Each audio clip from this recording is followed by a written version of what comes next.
This is Master Commandant Richard Summers, the hero of Tripoli, and the local Summers Point hero.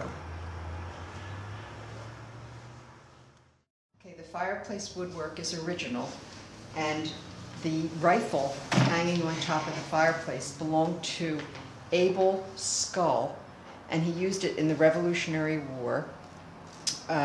He was in Colonel Richard Summers' brigade of the New Jersey Volunteers, and they fought at the Battle of Long Island, among others. And then later in the War of 1812, his son Andrew used that rifle in the Home Guard militia here in Summers Point. We're in the keeping room, which is comparable to our modern family rooms. This is the room where most things took place in the house. The women cooked in the fireplace, and they spun and did their weaving and sewing here. And in the wintertime, the men would bring the appliances inside to repair or remake. The tall clock, the 4 Chippendale chairs, and the Chippendale chest on chest were used by the Summers family here in the mansion.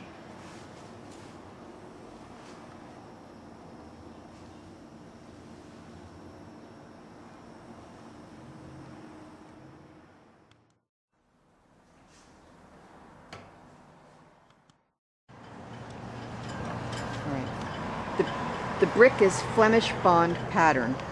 All exterior doors and windows have been replaced by the state.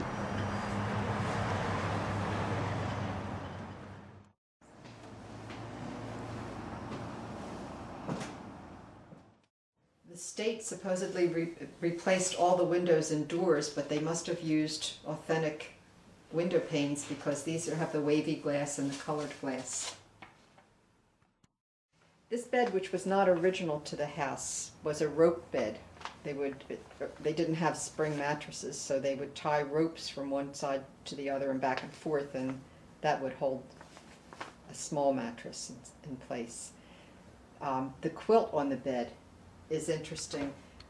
It's old, but it's not original to the house. It was actually made in Italy, and I believe it was brought here with the family who then settled in the Mays Landing area many years ago.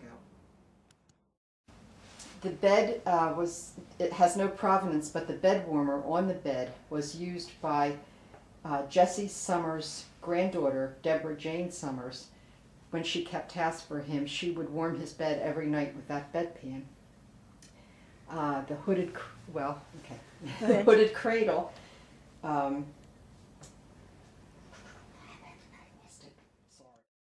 The hooded cradle has heart-shaped finger holes and molded runners. The door is original to the house. They have a walk-in closet, which is very unusual in a house of this time period. And above the closet is heart-shaped ventilation holes. And coming further around, we see the fireplace with the original wood.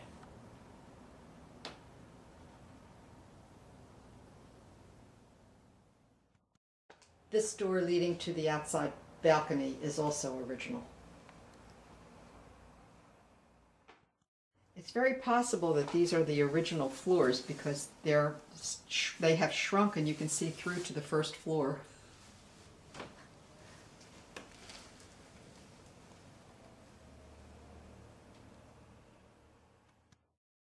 In the skull room, we have an example of 18th century graffiti and children's toys. There's a Noah's Ark box that's circa 1920.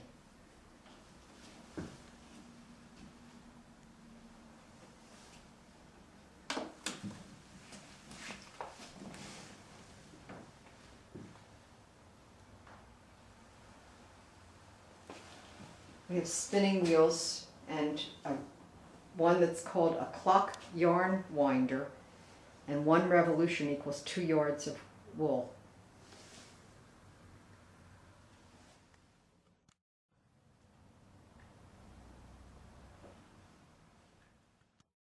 This is the attic, and it was sort of shaped like the bottom of a ship's hull, upside down.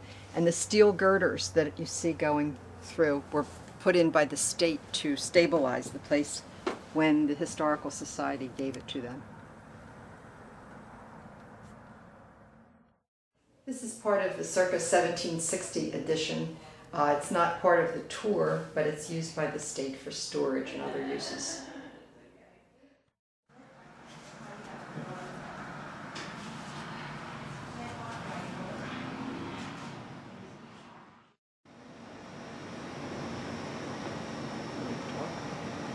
This is the basement of the building, used for heating equipment and so forth, and there are some old steps leading to the outside, like the Bilko door type thing, old brick steps. And there's a safe in the corner over this way.